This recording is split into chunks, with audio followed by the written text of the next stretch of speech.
நீங்கள் சந்தோஷமாக இருக்கும் நேரம் இது.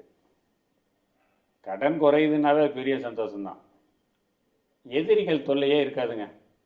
எதிரிலாம் பொட்டி பாம்பாக அடங்கியிருப்பாங்க. கணவன் மனைவி உறவு சந்தோஷமாகவும் சாதகமாகவும் அமைந்து சிறப்பை தரும். பார்ட்னர்ஷிப் பிஸ்னஸ் பண்ணுறவங்களுக்கு நல்ல அனுகூலமும் முன்னேற்றமும் லாபமும் அமைந்து சந்தோஷத்தை தரும்.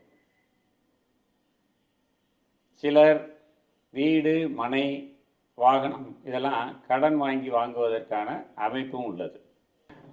பயணங்களில் கொஞ்சம் கவனத்தை செலுத்த வேண்டிய நேரம் இது. இரவு பயணங்களை முற்றிலுமாக தவிர்ப்பது சிறப்பை தரும். குடும்பத்தில் இருக்கிறவங்களுக்கு சிறப்பாக அமையும். இடமாற்றம் பதவி உயர்வு எதிர்பார்த்தவங்களுக்கு அது அவர்கள் எதிர்பார்த்த வாய்ப்பு கிடைத்து சந்தோஷத்தை